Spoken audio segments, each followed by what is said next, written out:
Are people afraid of you, Beth? Uh-huh. Who's afraid of you, Beth?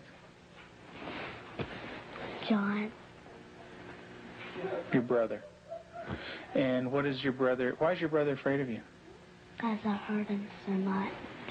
Mm-hmm. Okay. And what, at nighttime, what do your parents do to your door? Lock it shut. Why do they lock it shut? Because they don't want me to hurt John. Right. And they're kind of afraid of hurting John?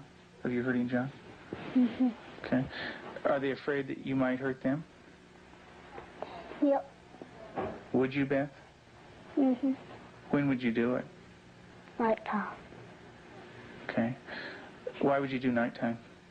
Because I don't like them seeing me do it. But they can feel me do it. Mm-hmm. And what would you do to him, Beth?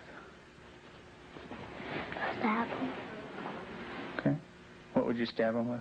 A knife. The program you are about to see was compiled from the actual therapy tapes of Dr. Ken McGidd, a clinical psychologist specializing in the treatment of severely abused children. Children so traumatized in the first years of life that they do not bond with other people. They are children who cannot love or accept love. Children without conscience who can hurt or even kill without remorse. This film shows the devastating effects of abuse on a child. It also shows that victims can be helped. It is the story of a 6.5-year-old girl named Beth. Do you ever stick pins in people? Mm-hmm. Who? My brother. Okay. Do you do it a little bit or a lot? A lot. Okay. And what are you trying to do to your brother? Kill him. Why do you want your brother to die? Because I was hurt so bad, and I don't want to be around people. Okay. Who else would you like to stick pins into? Mommy and Daddy. What would you like to have happen to them? Die. Jesus couldn't have lived to save Israel, yet he chose to die to save the world. Tim is the minister of a small Methodist church in the South. He and his wife Julie have been married for 12 years. Unable to have children of their own, they decided to adopt. In February of 1984, they received a call from the Department of Social Services telling them they had 2 children available for adoption. They were told that Beth, 19 months old, and her brother Jonathan, 7 months old, were normal and healthy. We did not need children to make our lives complete. We felt secure in ourselves and secure in our relationship, but we wanted to share that with somebody else, and we felt like we had a lot to pass on to a child, and that was what we really wanted to do. And when the phone call came, it was like, at last it's here. And it seemed like a miracle. It had happened so quick. We'd heard of couples having to wait 5, 10 years on a child, and here we had 2 young children.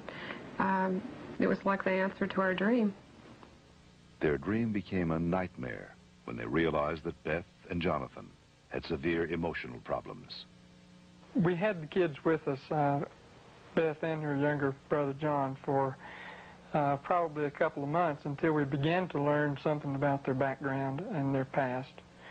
And when we learned it, some things seemed to fall in place about her behavior and John's behavior.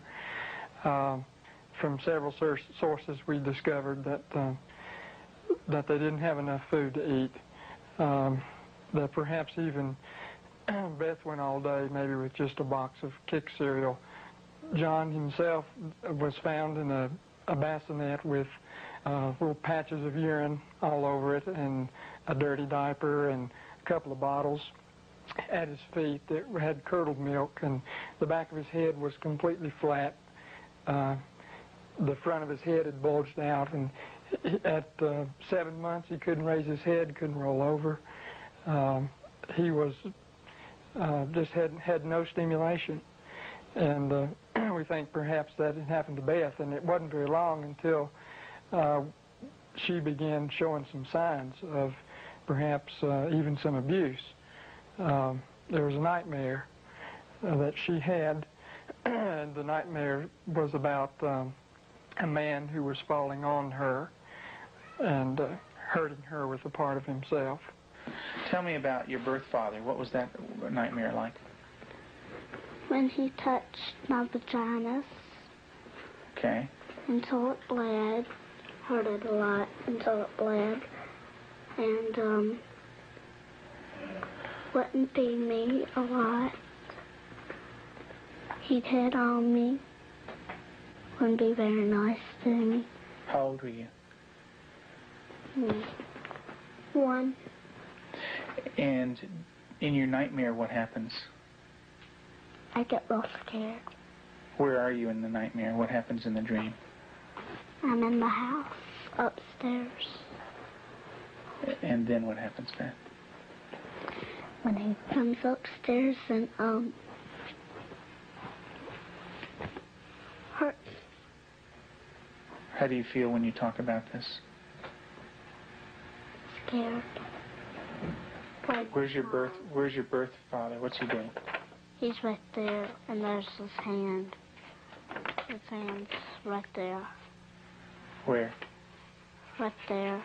You can't hardly see it because it's green. What's it touching? My vaginas. And what is your birth father doing? Hurting it. Your face looks sad. Can you tell me about that? It's crying because there's dots of the tears. Beth had endured severe neglect and abuse as a child. Her birth mother died when she was 1. Because of these early childhood experiences, Beth never developed a sense of conscience, love, or trust for anyone. The early sexual abuse by her birth father would cause her to exhibit inappropriate sexual behavior, especially toward her brother. Does your brother have private parts?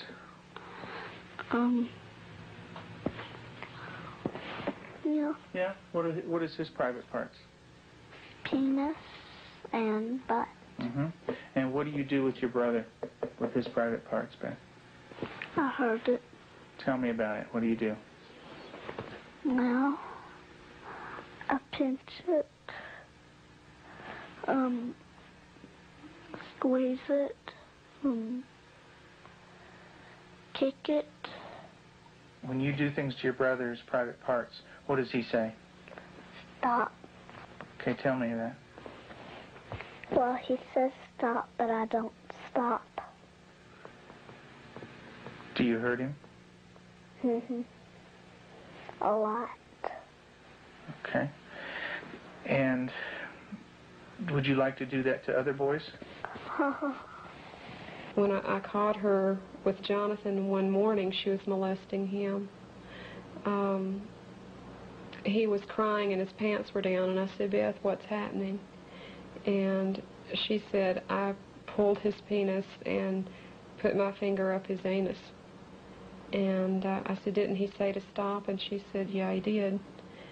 And I said, did you? And she said, no. Have you ever rubbed your private parts? Do you do it a lot? A lot. How much do you do that? About every single day in Lexington. I did it every single day until it got real bad and messed up, and I had to go to the doctor, and I did not like it. What do you mean by real bad? Well, it looked real raw, got all kinds of boo-boos on it, germs, a lot of stuff from my hand. And it bled? She started to masturbate at inappropriate times. I remember one time